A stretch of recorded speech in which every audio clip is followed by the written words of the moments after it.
রাষ্ট্রপতি জিয়াউর রহমানের বিরোধিতা করেছেন সেই রাষ্ট্রপতি এখন জিয়াউর রহমানের প্রশংসা করছে।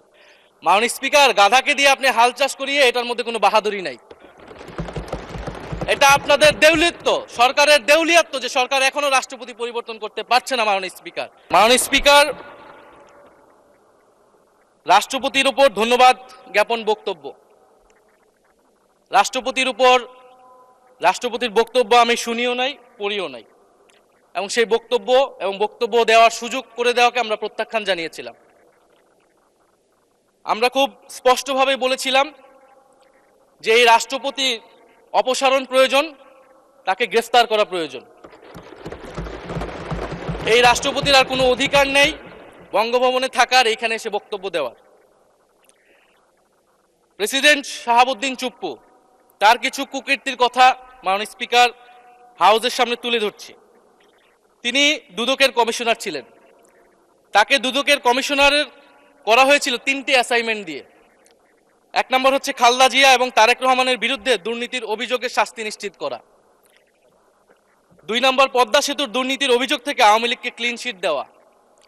3 নম্বর ফখরুদ্দিন মঈনুদ্দিন সরকারের সময় শেখ হাসিনা সহ আওয়ামী লীগ নেতাদের বিরুদ্ধে হওয়া দুর্নীতির মামলাগুলোকে বাতিল করে দেওয়া। এমন একজন ব্যক্তিকে বিএনপি সরকার রাষ্ট্রপতি হিসেবে এখনো মেনে নিচ্ছে মাননীয় স্পিকার। আরেকটি ঘটনা বলি, 2009 সালে শেখ হাসিনার ক্যাঙ্গারু আদালতের নির্দেশে এই শাহাবুদ্দিন চুপ্পুর নেতৃত্বে 3 সদস্যের judicial inquiry commission on minority torture in 2001 করেছিল শেখ হাসিনার ক্যাঙ্গারু কোর্ট। এই প্রতিবেদন অনুসারে বিএনপির 26,000 বিএনপির নেতাকর্মীকে 2001 সালে ক্ষমতায় এসে কয়েক হাজার হিন্দুকে তারা হত্যা করেছে, এজন্য দায়ী করা হয়েছিল মাননীয় স্পিকার। এবং আওয়ামী লীগ এই রিপোর্ট দেশে বিদেশে এই রিপোর্ট ফেরি করে তারা নিজেদের এখানে ক্ষমতায় থাকাটাকে পাকাপোক্ত করেছিল। মাননীয় স্পিকার, এই রাষ্ট্রপতি চুপ্পু এস আলমের হাতে ইসলামী ব্যাংকে তুলে দেওয়ার কারিগর, 2 কোটি আমানতকারীকে পথে বসিয়েছিল। এবং জুলাই গণহত্যার সময় তার ভূমিকা, ফ্যাসিবাদের সাথে তার সংশ্লিষ্টতা সবকিছু আমরা জানি।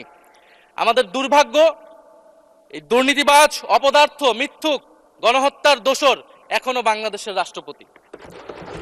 একটা আলোচনা কয়েকবার এসেছে যে রাষ্ট্রপতির অধীনে কেন শপথ নিয়েছি আমরা বলতে এখানে ব্যক্তিগতভাবে আমার কথাই বলেছে, কারণ আমি এখানে শপথ নিয়েছিলাম। তো মাননীয় স্পিকার, সেই সময়ের প্রেক্ষাপট আর এখনকার প্রেক্ষাপট কি এক? জুলাই গণ অভ্যুত্থানের পরে 5ই আগস্টের পরে আমাদের সামনে 2টা অপশন ছিল। আমরা বলেছিলাম জাতীয় সরকার করতে হবে, সেই জাতীয় সরকারের প্রস্তাব বিএনপি নাকচ করে দিয়েছে। আমাদের সামনে আরেকটা অপশন ছিল ক্ষমতা আর্মির হাতে তুলে দেওয়া।